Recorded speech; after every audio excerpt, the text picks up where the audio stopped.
बहू बनी ड्राइवर। मंजित की शादी रोहन से होती है।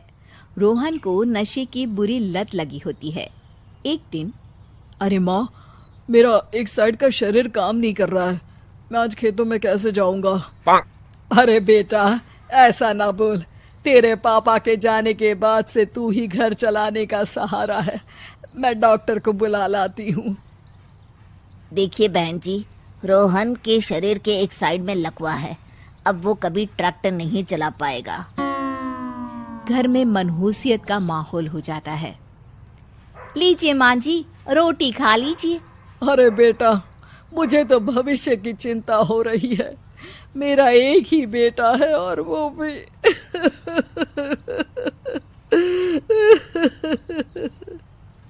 माँ जी, आप चिंता न करें। जब तक ये बीमार है मैं खेत जाकर काम कर लिया करूंगी। वैसे भी नशे के कारण इनका शरीर काफी कमजोर हो गया है। अगले दिन मंजीत खेत में जाकर काम कर शाम को घर लौटती है।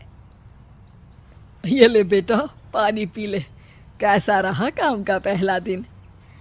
माँ जी, काम तो ठीक है, लेकिन मैं अगर ट्रैक्टर चलाना सीख लूँ ना तो काम और भी आसान हो जाएगा। अरे बेटा, दुनिया क्या कहेगी कि औरत होकर ट्रैक्टर चला रही है। माँ जी, या तो हम दुनिया देख ले या अपना घर, कोई बात नहीं। जब ये ठीक हो जाएंगे तो सब ठीक हो जाएगा। अरे बहू, जरा बाहर तो आना। जी माँ जी।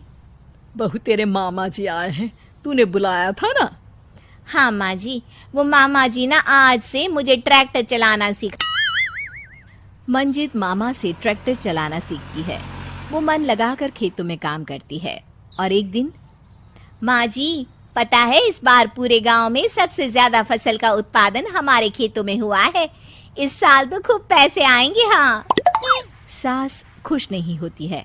वो चुपचाप वहां से जाने लगती है। तभी मंजित उसे रोक लेती है।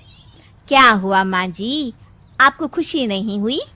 बेटा, आज डॉक्टर साहब बोल रहे थे कि रोहन के ठीक होने के लिए 5 लाख रुपए की जरूरत है। समझ नहीं आ रहा क्या करूं। मंजित शांत हो जाती है। अगले दिन सास मंजित के पास आती है। बेटा, ये मेरे गहने हैं। इसे अपने गहनों के साथ जोड़कर सुनार को दे आ। जितने पैसे हो ले आ। डॉक्टर को आज ही देने हैं। मंजित अपने गहने और सास के गहनों को लेकर दुकान में बेचकर पैसे लेकर घर आ जाती है। माँ जी, सिर्फ 3 लाख रुपए का ही इंतजाम हो पाया है। बाकी के पैसे कैसे आएंगे? बेटा, अब तो एक ही चारा है, हमें जमीन भी बेचनी पड़ेगी। माँ, खेत बेच देंगे तो खाएंगे क्या? अरे बेटा, कोई दूसरा चारा भी तो नहीं है। रोहन ठीक हो जाए तो वो मेहनत करके इससे भी बड़ी जमीन ले लेगा। सास बहू मिलकर खेत भी बेच देते हैं। अब पूरे पैसे लेकर सास डॉक्टर के पास जाती है। डॉक्टर साहब, ये लीजिए सारे पैसे। बस किसी तरह मेरे बेटे को ठीक कर दीजिए। आपका बेटा ठीक तो हो जाएगा, लेकिन 6 महीने का समय लगेगा। सास बहू सोच में पड़ जाते हैं कि अब तो कोई जरिया भी नहीं रहा जहां से उन लोगों को कमाई हो। अब कमाएंगे नहीं तो खाएंगे क्या? माँ जी, मेरे माता पिता ने लड़की होने के कारण मुझे ज्यादा पढ़ाया लिखाया नहीं, लेकिन ट्रैक्टर चलाना सीखकर मैं कुछ काम करने के लायक तो हो ही गई हूँ। अरे बेटा, ट्रैक्टर अब कहाँ चलाएगी? खेत तो बिक गए हैं। माँ जी, मैं किसी और के खेतों में दिहाड़ी में काम कर लूंगी, कुछ तो पैसे आएंगे ही ना। ये कहकर मंजित काम करना शुरू कर देती है।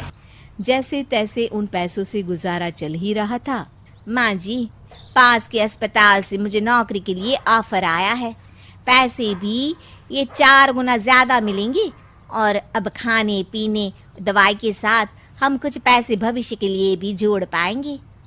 लेकिन काम क्या है बहू? माँ जी, मुझे अस्पताल की एम्बुलेंस चलानी है। अरे, तू तो मेरी बहू नहीं, बेटा है बेटा। जरूर जा बेटा। और हाँ, तूने पूरे गांव में एक मिसाल कायम कर दिया कि हर काम हर कोई कर सकता है। उनके लिए लड़की या लड़का होने की कोई जरूरत नहीं। मंजित मन लगाकर काम करना शुरू कर देती है। आगे जाकर वो खुद का एम्बुलेंस भी खरीद लेती है और अब तो उसका पति भी ठीक हो जाता है और सब पहले से भी ज्यादा खुशहाल जिंदगी जीने लगते हैं।